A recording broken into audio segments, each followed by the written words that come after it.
Talking about partnership. With partnership, this is a single business where two or more people share ownership.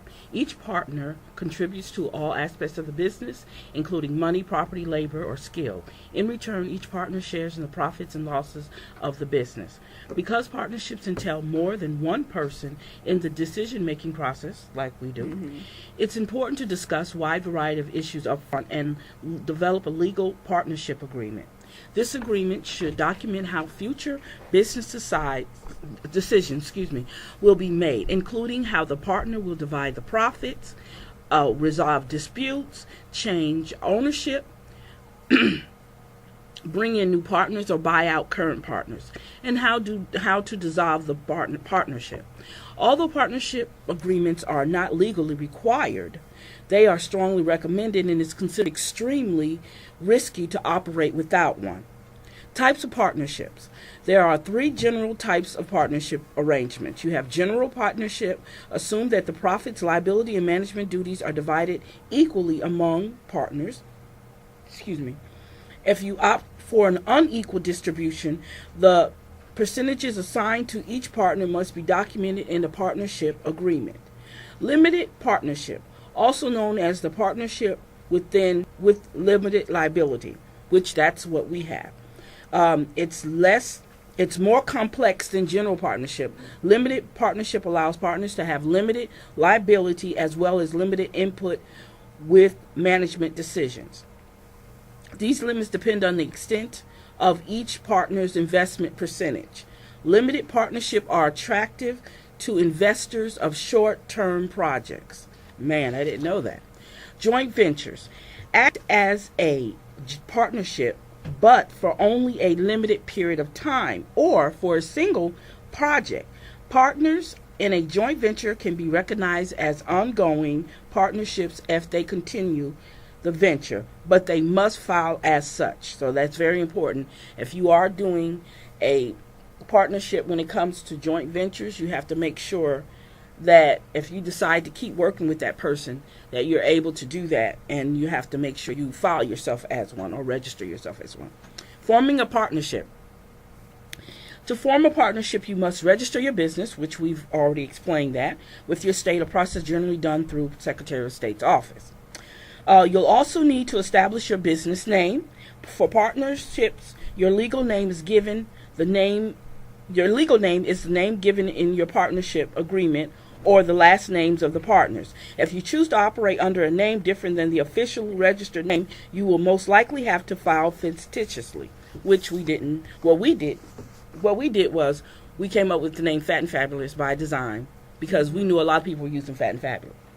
So we thought we would kick it up a little bit. Okay, once your business is registered, you must obtain business licenses and permits. Regulation vary by industry, state, and local. Using our license permit tool to find listing of federal, state, and local permits, licensing, registration, you'll need to run a business. If you're hiring employees, read more about the federal and state regulations for employers. Partnership taxes. Most businesses will need to register with the IRS, with state and local venture agencies to obtain your tax ID.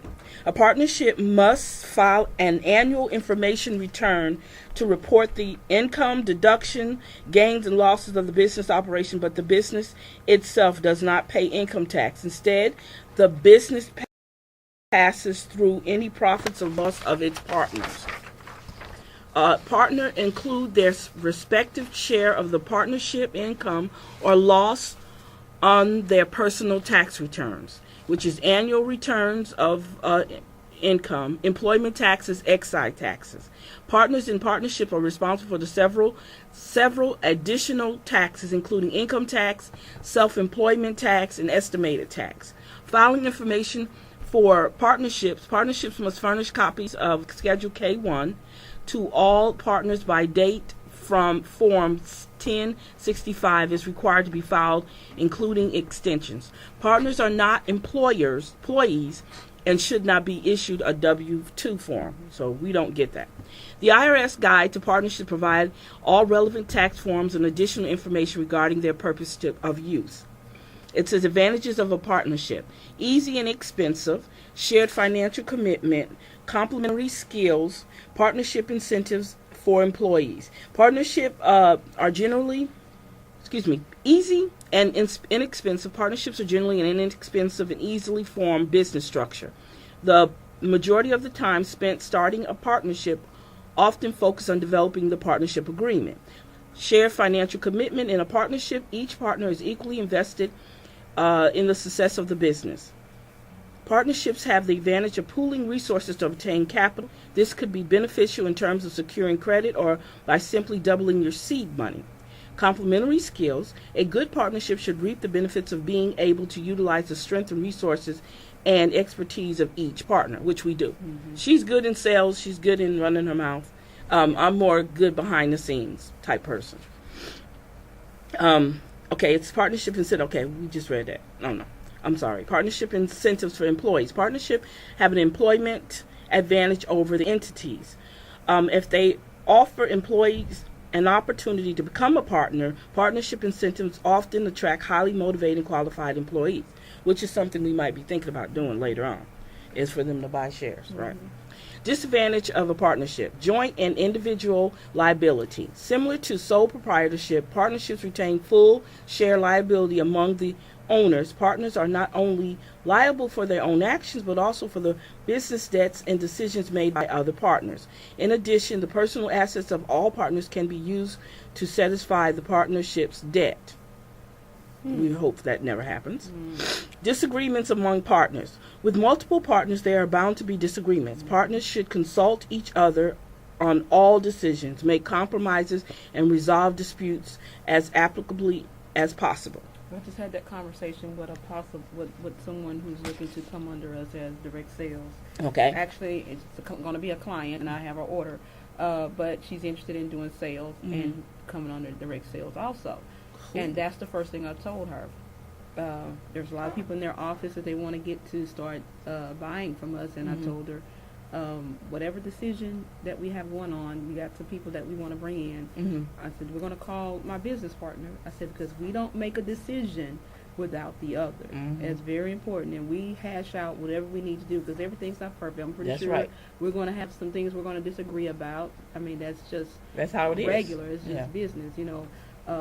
But we hash it out, and it's just us two. And when you're adding more and more people, it gets more and more difficult. Exactly. But we're equal. We don't do one thing without the other knowing about it, you know. Exactly. Unless we just have to make a decision. A quick decision. Yeah. And we still let the other person know, hey, I had to do this. Yeah. And it works. It works. And that's just part of even a friendship. And because we're friends, it's not always a personal thing. We don't agree with stuff. It does have nothing to do with this is business. We have to make decisions that's going to be beneficial for our business. Not for us personally, but for our business. Okay, last one was shared profits. Because partnerships are jointly owned, each partner must share the success and profits of their business with the other partners, as unequal contributions of time, effort, or resources can cause discord among partners, which is very true. So this finishes up our conversation about the business structure of a business off of SBA.gov. Use that tool. They have please a lot use of it. They have great information on there. If you can't find something on the IRS, go to SBA.gov. They'll give you the link to get the tax information that you need. So that's what's even better. You don't even have to go to IRS, to the IRS. You can go directly to SBA.gov, read about what you're trying to do, and then there are the tools and the links. All you have to do is click on it, and it'll take you to the proper site that you need to be on. Exactly. So next week when we're getting ready to bring out our products, yay! I'm so happy.